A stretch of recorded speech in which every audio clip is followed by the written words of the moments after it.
berkaitan dengan para wanita. Kita ini di Indonesia benar-benar kekurangan ustazah. Kekurangan wanita-wanita yang bisa mengajar di sekolahan, yang bisa memberikan tausiah. Maka buat ana nasihat untuk para ibu-ibu ya. Akhirnya serius belajarnya. Bukan hanya sekedar datang selesai. Tapi bagaimana dia berpikir, nanti ana setelah mengangkat kebodohan dari diri ana bisa mengangkat kebodohan dari orang lain. Paling nggak buat keluarganya. Paling nggak buat masyarakat di sekitarnya. Buat RT tempat dia. Dia punya ilmu yang dia pelajari secara mendalam. Kalau kita bicara kitab ya. Ada kitab yang harus dia pelajarin.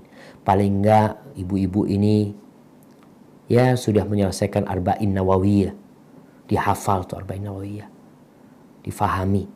Kalau Quran jelas dia membaca Al-Quran Al-Karim dan menghafalkan juz amma. Ini buat yang sepuh. Tapi bukan berarti cukup juz amma. Nambah lagi. Akhirnya target dia itu adalah berpikir tentang akhirat dia. Dengan harapan ilmu yang dia pelajari. Seperti sekarang Anda ngajar di Balansia. Seharusnya 2 tahun lagi, 3 tahun lagi udah nggak ngajar lagi. Sudah ada di Balansia yang mengajar kepada ibu-ibu di sana. Selesai sudah. Artinya mereka sudah menyelesaikan umpamanya kitab Al-Wajiz, mereka sudah menyelesaikan mungkin Bulughul Maram, mungkin mereka menyelesaikan Arba'in Nawawiyah.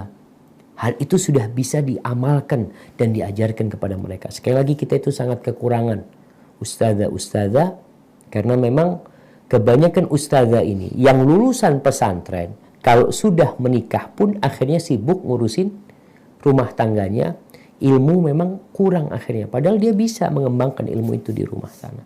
Maka harapan ana buat ibu-ibu paling tidak tadi tafsir Al-Fatihah dengan juz amma dikuasain. Maka kita kenapa belajar tafsir sekarang ini? Kalau bisa nanti tafsir juz amma ini jangan hanya sekali kita mengkajinya. Selesai tafsir juz amma, ulangi lagi tafsir juz amma. Kalau kemarin dengan tafsir Ibnu Katsir, mungkin nanti dengan tafsir yang lainnya. Dengan tafsir lain, sehingga punya ilmu yang mumpuni dari tafsir itu sebagai modal untuk diajarkan kepada yang lainnya. Karena sebagian orang dia pindah buku lagi hanya untuk mengatakan saya sudah menyelesaikan 5 kitab, 10 kitab. Tapi kalau ditanya apakah dari kitab yang terdahulu engkau masih mengingatnya, kadang-kala enggak. Maka kalau bisa yang sudah dipelajarin ada murajaah. Dan harapan ana juga di Balansia nanti ada waktu-waktu tertentu dibikin murajaah kitab-kitab yang terdahulu. Dibikin. Kemudian setelah murajaah dibikin ujian. Nanti ada panitia dari teman-teman Balansia yang bikin ujian buat mereka.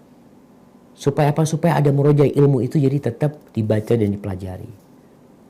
Kemudian kitab Tauhid ya.